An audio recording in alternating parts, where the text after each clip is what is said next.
¿Qué tal? 2 minutos, tranquilo. Pero... Ah, coño. ¿Ya me dices tú? Bueno, sí, porque el otro día casi que...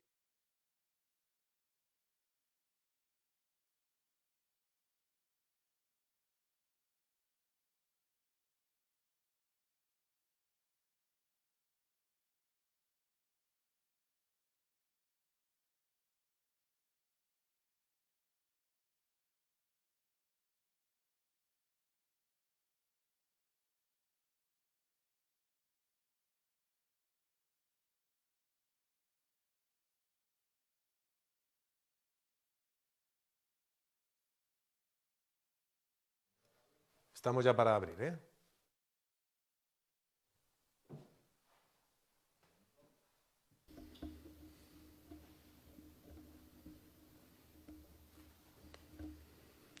Muy buenas tardes a todas y a todos. El compromiso y la determinación del Gobierno es que la crisis del coronavirus no genere situaciones de vulnerabilidad insalvables ni aumente las desigualdades. Todos los españoles están asumiendo grandes sacrificios, al igual que ocurre en otros países del mundo. Todos los españoles, independientemente de sus recursos, están haciendo importantes renuncias, desde el compromiso colectivo de atajar la pandemia y vencerla.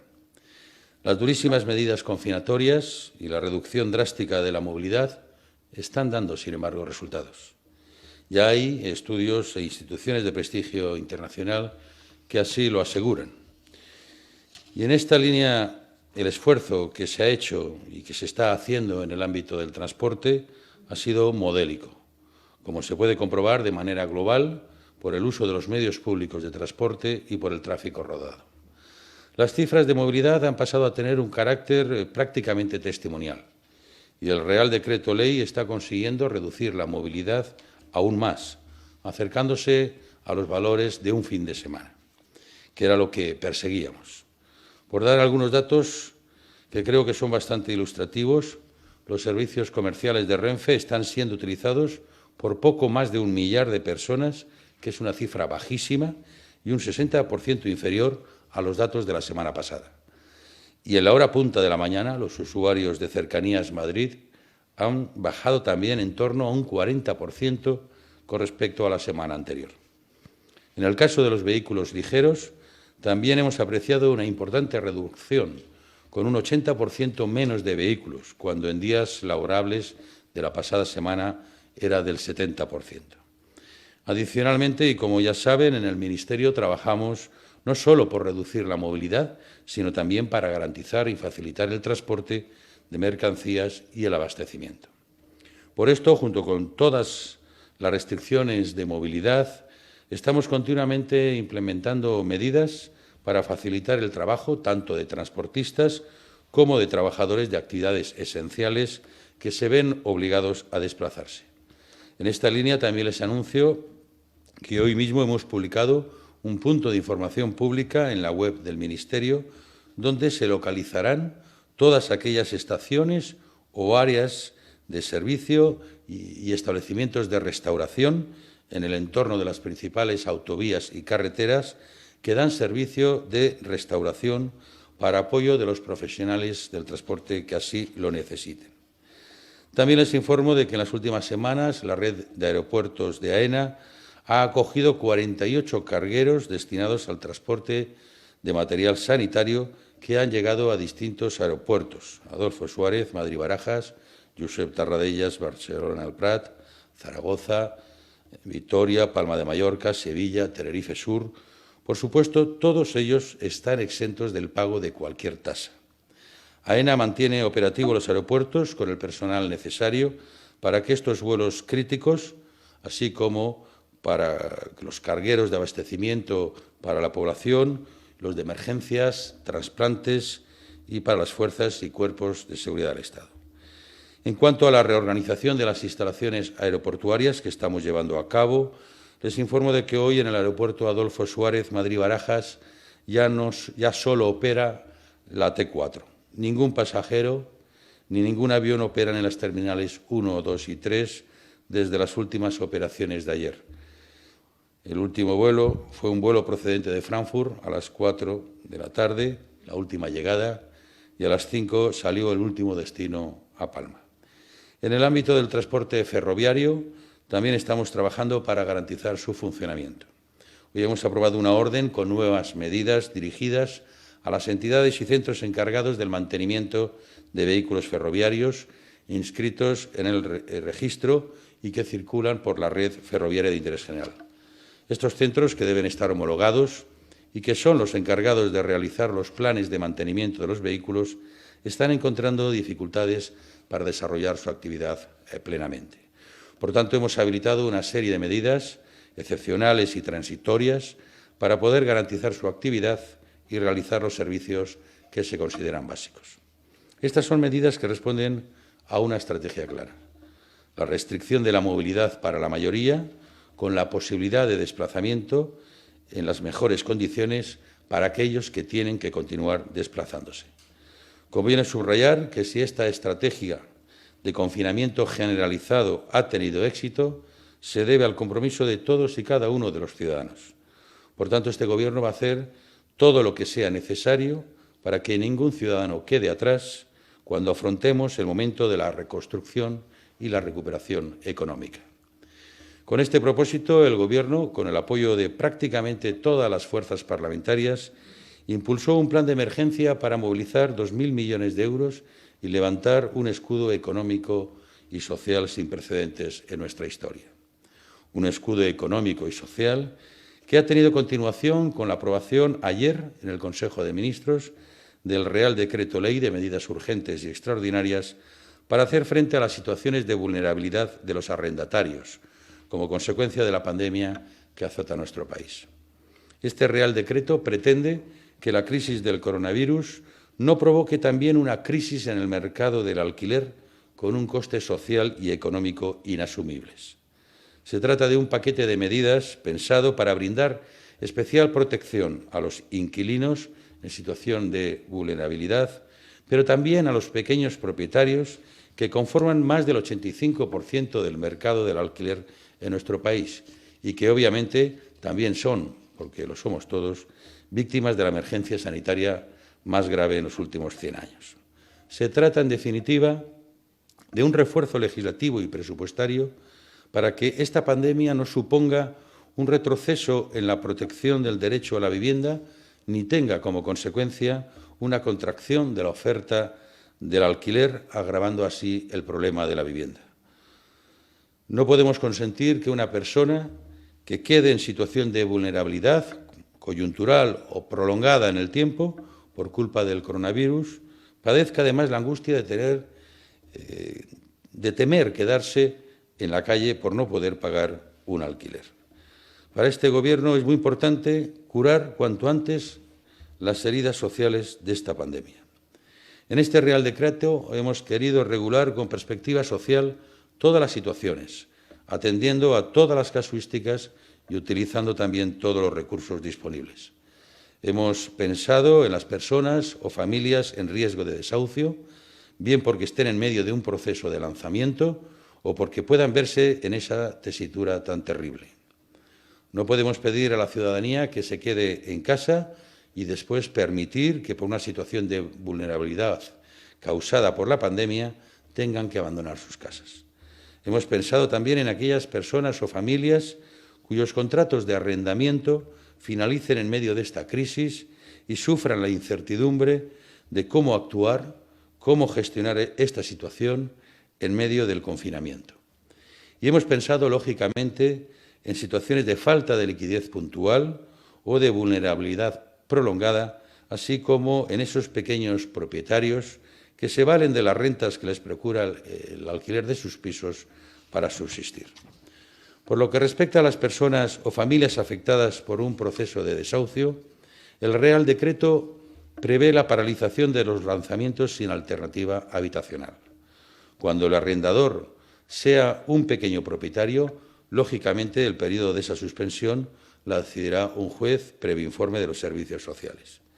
En el caso de personas o familias con alquileres que venzan durante esta crisis, se prorrogan durante 6 meses en las mismas condiciones, todos los contratos que vencen hasta 2 meses después de finalizado el estado de alarma.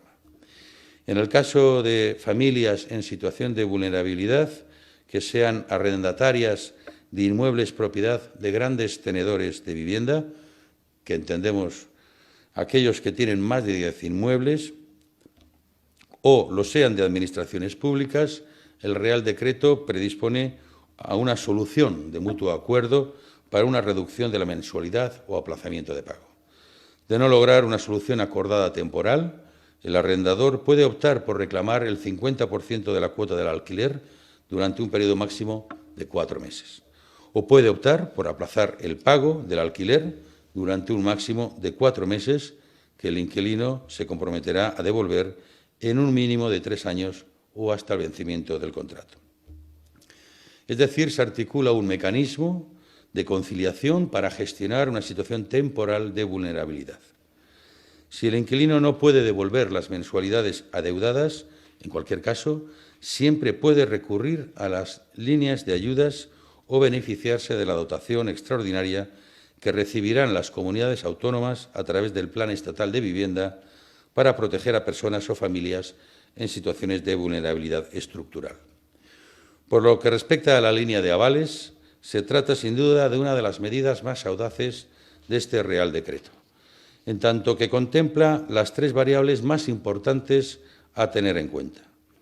Los inquilinos que queden en situación de vulnerabilidad y se vean en la tesitura de tener que cambiar de vivienda o verse en riesgo de desahucio, los pequeños propietarios cuyos inquilinos no pueden o no puedan afrontar el pago y que, por tanto, se vean en el riesgo de dejar de percibir la renta acordada, y sobre la estructura de un mercado del alquiler en el que lo peor que puede pasar es que se produzca una contracción de la oferta.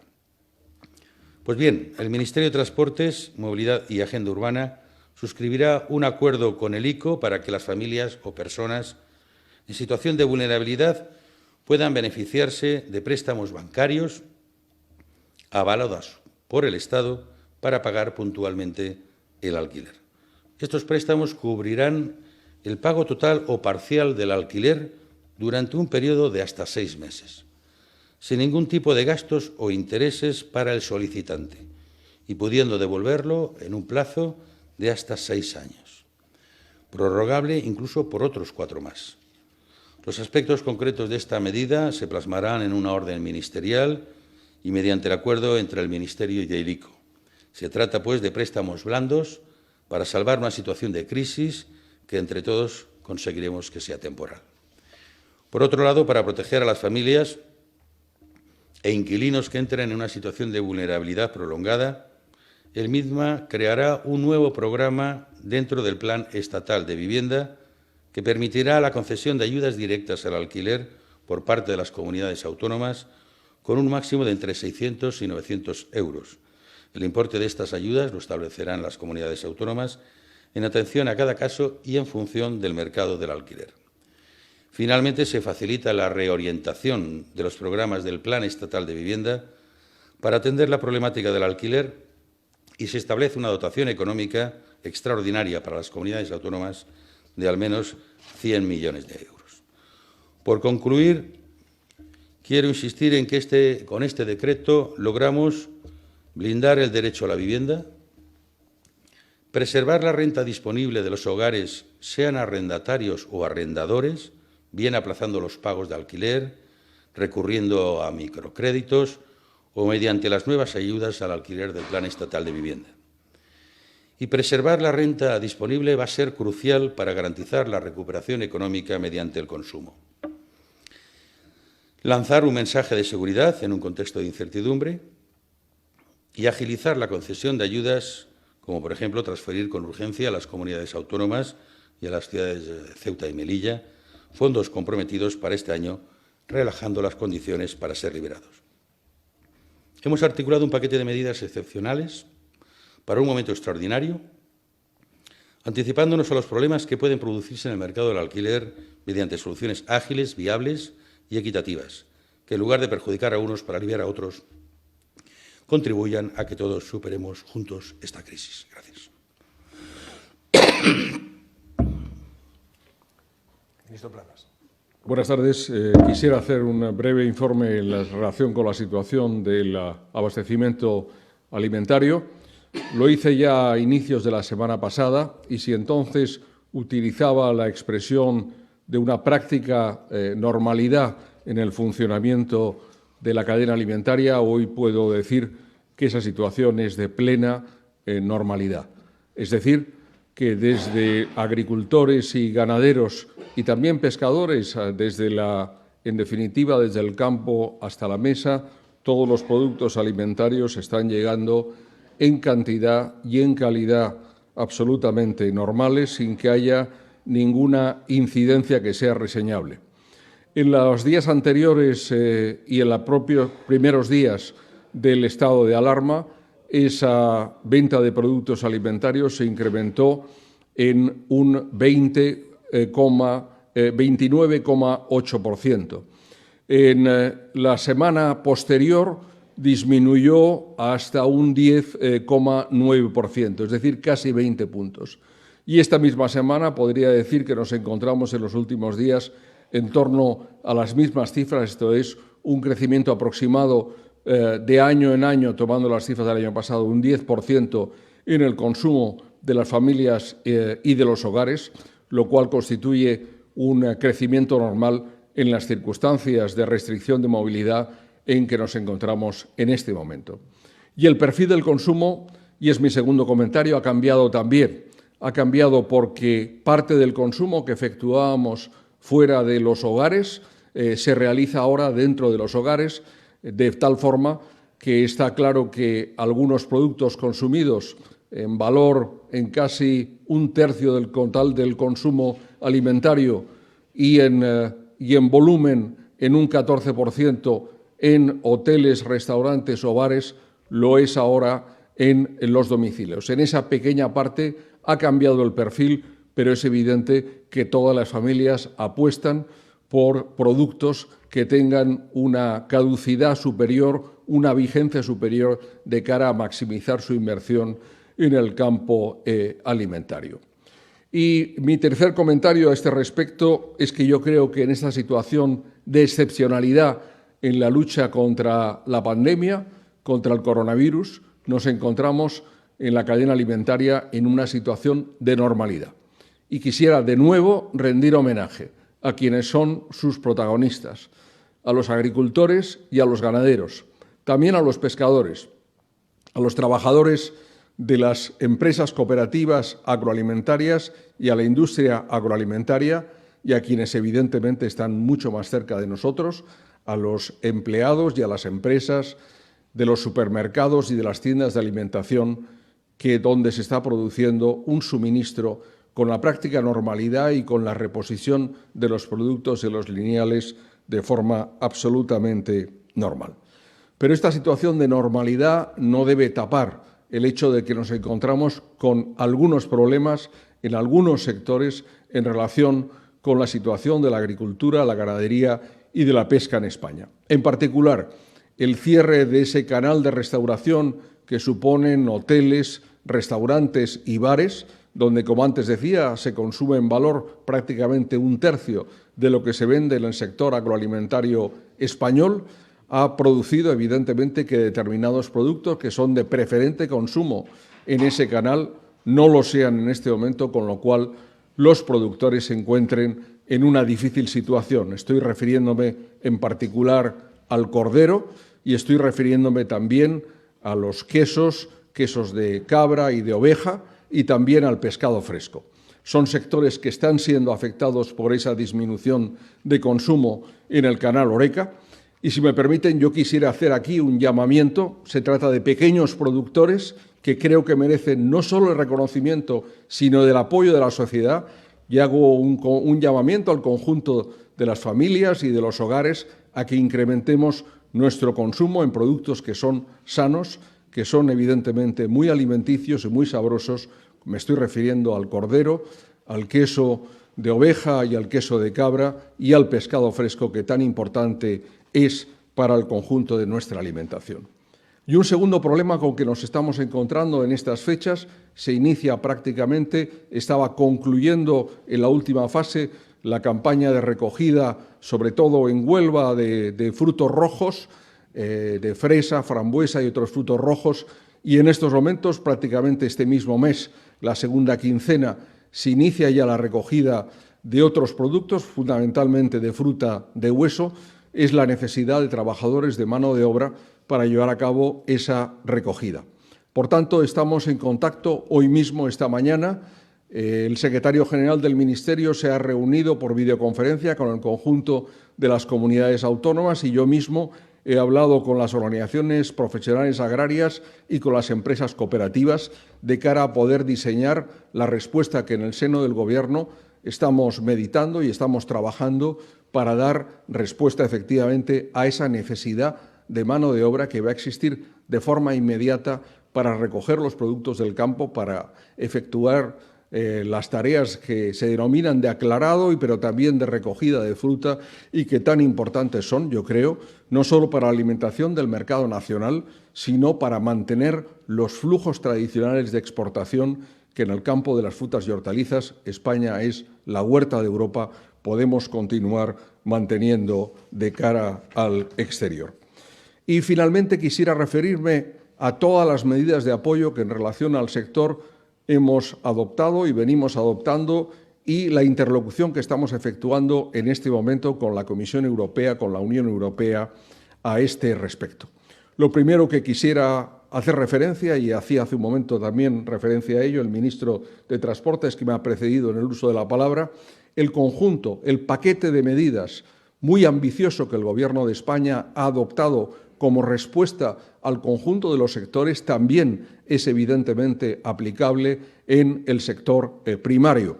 Y particularmente me refiero a las líneas de liquidez del ICO, que son un elemento yo creo que muy importante para que continúe fluyendo el crédito y efectivamente no se rompa la cadena de pagos que tan importante es para el funcionamiento del conjunto de la economía. O la posposición del pago de los créditos derivados de la sequía de 2017, que ha sido otra de las medidas que hemos adoptado, o bien la inclusión dentro de esta ayuda específica para los trabajadores autónomos de los trabajos de temporada que son específicos del mundo agrario y que tan importantes son en ese sentido. Junto a ello, por parte del Ministerio, estamos estudiando las respuestas que podamos dar en coordinación con las comunidades autónomas y dentro de los marcos de ayudas públicas establecidos por la Unión Europea. Y finalmente hemos reclamado de la Comisión Europea el hecho de que en relación con el sector del cordero y también en relación con el sector de la fabricación de quesos, de cabra y de oveja, se pueda producir un almacenamiento y una reducción voluntaria, evidentemente apoyada financieramente por la Unión Europea, de igual modo que se pueda producir una retirada de productos, si fuera necesario, en este final de campaña en relación con los frutos rojos. Y me permitirán una palabra final en relación con el sector pesquero. El sector pesquero del caladero nacional se encuentra funcionando en estos momentos aproximadamente a 2/3 de su capacidad.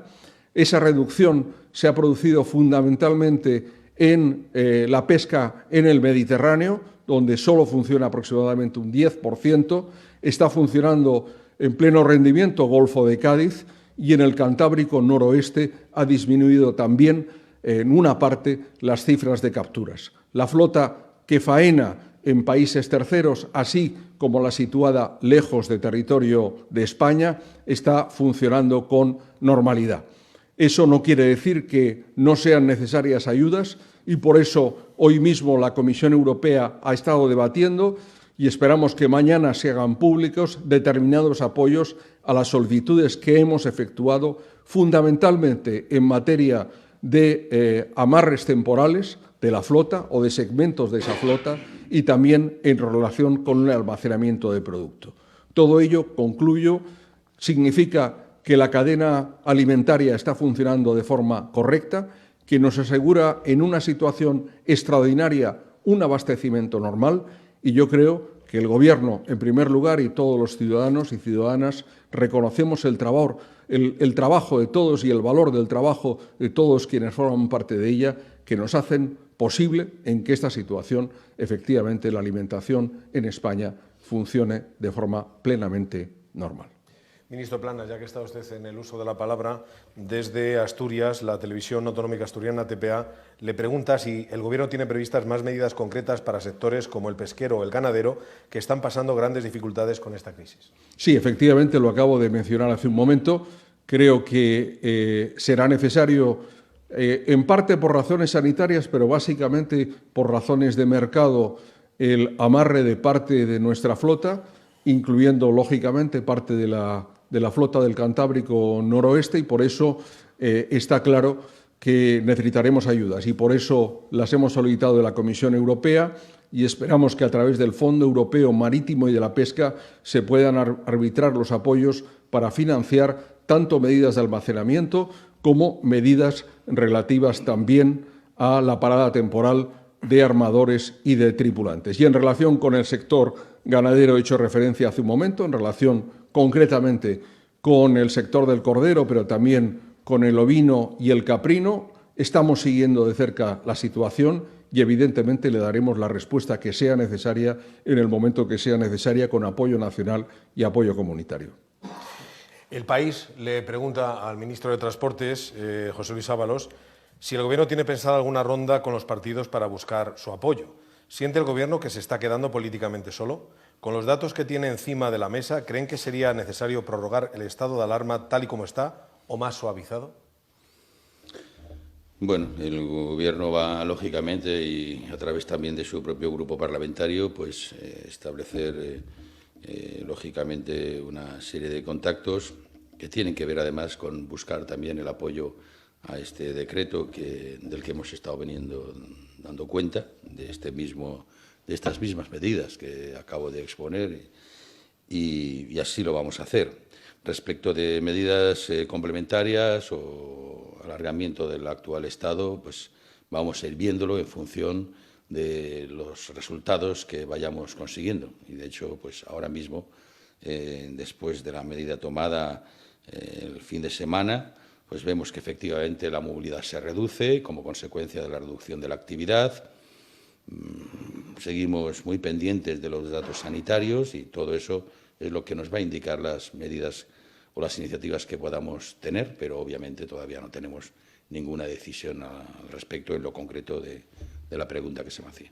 Hablando de movilidad, ministro Ábalos, al Punt Avui le pregunta qué le parece la apuesta de la Generalitat de liberar peajes y que sean gratuitos mientras dure la crisis del coronavirus. Bueno, todas las medidas que estamos tomando son para reducir la movilidad, no para promoverla. Por lo tanto, creo que tenemos que plantear medidas coherentes en ese sentido.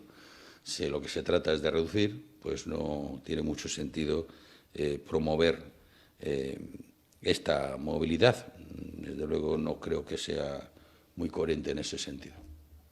Hablábamos antes, porque le preguntaban, ministro Planas, sobre el sector ganadero y pesquero, pero el Imparcial le pregunta por los agricultores, que están advirtiendo de que podrían perder las cosechas por falta de trabajadores para recogerlas. ¿Qué va a hacer el Gobierno para solventar esta situación? Sí, efectivamente, esta es una situación que se da, como he indicado hace un momento, especialmente a partir de la segunda quincena de este mes. En el sector de los frutos rojos en Huelva, yo creo que se ha llegado, con el apoyo del Gobierno, a una medida muy importante y muy imaginativa relativa a la prolongación de contrato de las 6.000 trabajadoras temporeras marroquíes que se encontraban ya en territorio de España trabajando en aquella zona, pero es evidente que nos encontramos ante un reto superior. No solo un reto en el caso de España, sino también un reto en el caso de la Unión Europea. Anteayer lunes la Comisión Europea sacaba unas líneas directrices a este respecto. Estamos pensando que Francia necesita, al menos de fuera de sus fronteras, unos 200.000 trabajadores temporales, que Alemania necesita unos 270.000, que Italia necesita unos 200.000 y nosotros aproximadamente entre 100 y 150.000. Es verdad que parte de ellos están ya residiendo y asentados en España. El problema es cómo hacer conciliable esta medida desde el punto de vista de la necesidad, y el Gobierno va a hacer todo lo que esté en su mano para que no se pierda un solo producto, un solo fruto de la recogida de nuestra agricultura, de nuestro campo, con la restricción de movilidad que constituye en estos momentos el elemento fundamental para conseguir vencer en esta batalla contra el coronavirus. Por tanto, restricción de movilidad y al mismo tiempo buscar por qué mecanismos podemos conseguir efectivamente que haya trabajadores, como nos solicitan los agricultores, que puedan recoger esos frutos y, en definitiva, una cosecha que es importante para el abastecimiento del mercado nacional, pero también para nutrir y abastecer los mercados europeos, respecto de los cuales tenemos un gran mercado. Onda Regional de Murcia le preguntaba también por la falta de mano de obra en el campo, el traslado de jornaleros, pero también le comenta que UPA observa ciertas maniobras especulativas en los precios. ¿Es así, ministro? ¿Están actuando para evitarlas? Bueno, la inspección de precios en el comercio corresponde a las comunidades autónomas. Estamos en contacto permanente con ellas. No hemos detectado hasta el momento un incremento de precios significativo en la distribución alimentaria. Esto solo se produciría desde un punto de vista económico, muy probablemente si hay una escasez de oferta en relación con una alta demanda. No se ha producido, pero permanecemos muy atentos en relación, efectivamente, con esa inspección comercial de las comunidades autónomas y también con el trabajo de información y control alimentario que por parte de la agencia lleva a cabo el Ministerio de Agricultura, Pesca y Alimentación. Ministro Ábalos, Bloomberg le pregunta qué puede decirnos sobre negociaciones con Iberia y otras aerolíneas, como se ha publicado hoy. ¿Ha hablado de líneas de crédito o liquidez con Luis Gallego o otros ejecutivos de IAG, según se ha publicado? Bueno, en el Real Decreto que se aprobó sobre medidas económicas y que ya convalidó el Congreso, ahí ya se establecían unas líneas de financiación a través del ICO para garantizarse una liquidez por parte de las compañías. El problema, por lo tanto, ahora puntualmente es de liquidez, pero el problema de las compañías es cómo, en las compañías aéreas, es cómo afrontan la recuperación. Es ahí, en ese plan, donde evidentemente tenemos que establecer un diseño. Ya se me han dirigido todos los responsables de las compañías con esta inquietud. Sin duda tendremos que enmarcarlo en una política europea, porque no es solamente una cuestión que afecte a las compañías aéreas españolas y porque, en definitiva, es el marco europeo en el que cabe definir este plan de relanzamiento de las compañías aeronáuticas. Estamos en ello, pero, como digo, ahora es el momento de que al menos afronten estas compañías la necesaria liquidez para afrontar esta situación que además afecta también a la situación laboral de sus trabajadores, ¿no? Y que tienen que hacer frente a unos pagos. Estamos en eso, afrontando el problema de liquidez y ya encarando próximas reuniones con ellos para abordar el tema de la recuperación. Ministro, Datadista le pregunta si se plantea el Gobierno ampliar la moratoria de alquiler a locales y también oficinas de autónomos que han visto interrumpida su actividad por la situación del COVID-19. De momento pueden acogerse al decreto de medidas económicas en el que se planteaban, lógicamente, estas situaciones para la financiación de las empresas, en este caso pequeñas y medianas empresas y autónomos que como consecuencia de la epidemia hayan visto afectada su actividad. Ese es el marco para buscar los préstamos. Ministro Plana, Radio Nacional le pregunta qué soluciones hay para contar con mano de obra suficiente, porque usted hablaba de soluciones imaginativas, pero siempre en un entorno cercano, rechazando largos desplazamientos. ¿Cuánta mano de obra hace falta? Y si puede, detállelo por sectores hortofrutícolas, la fruta con hueso, etcétera. Bueno, yo creo que España es un país muy grande y esa amplitud de nuestra geografía lo hace también de la producción agrícola y de la producción ganadera y su diversidad. Esa diversidad hace que en cada región, en cada comunidad autónoma, hay una problemática que es diferente. Es diferente la problemática de Almería o de Huelva de la de Murcia, a la de Extremadura, particularmente la de Badajoz de aquella de Navarra, o de la que se encuentra en el Ebro, en Tarragona, en Lleida o en Zaragoza.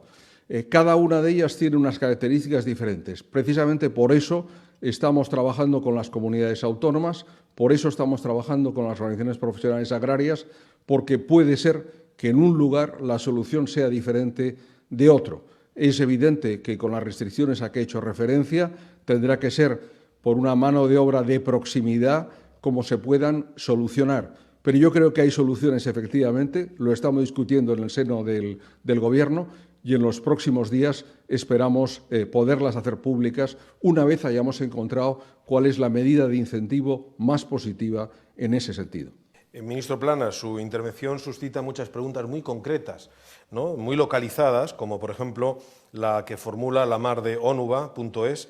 El cierre de fronteras ha supuesto una merma sustancial de la mano de obra que anualmente llega a España para trabajar como jornaleros, más de 50.000 en el caso de los frutos rojos de Huelva, cuyos agricultores temen grandes pérdidas en la actual temporada. ¿Contempla el Gobierno estudiar las peticiones realizadas por algunas ONG para que se agilicen los trámites de regularización de personas migrantes que desearían incorporarse a dichas campañas junto a 6.000 temporeras y temporeros marroquíes? Estas cuestiones nos han sido transmitidas en los últimos días por parte de las organizaciones profesionales agrarias y también de las comunidades autónomas, y como he contestado a una pregunta anterior formulada en el mismo sentido, estamos precisamente estudiando en concreto qué tipo de medidas podrían adoptarse en relación con la situación del mercado de trabajo, es decir, en contacto, por supuesto, y en trabajo con el Ministerio de Trabajo y también con el Ministerio de Inclusión Social para encontrar una solución que fuera satisfactoria a esta situación. Lo he dicho antes y lo repito, no es una situación inédita, se da en otros países de la Unión Europea, cada uno está dando una solución distinta, estamos siguiendo muy de cerca lo que hace Francia, lo que hace Alemania, lo que hace Italia, pero lógicamente tenemos que adaptar y tenemos que buscar una solución adaptada a las necesidades de España, a las necesidades de la agricultura española y sobre todo a las necesidades que tenemos en estos momentos en relación con el objetivo principal, que es la lucha contra la pandemia, la lucha contra el coronavirus. Ministro Ábalos, ante la cercanía de la Semana Santa siguen suscitándose preguntas como la que formula El Plural. ¿Qué planes maneja el Gobierno para Semana Santa? ¿Se relajarán las medidas del estado de alarma para permitir viajes a segundas residencias? ¿O por el contrario, se prevén más controles o despliegues de las fuerzas y cuerpos de seguridad del Estado para impedirlos? Bueno, la estrategia pasa por reducir la movilidad al máximo. Por lo tanto, los planes que manejamos son obviamente de seguir manteniendo la movilidad estrictamente reducida. Y de hecho, pues hemos pensado justamente en este tiempo para aproximarlo a la Semana Santa para asegurar el confinamiento.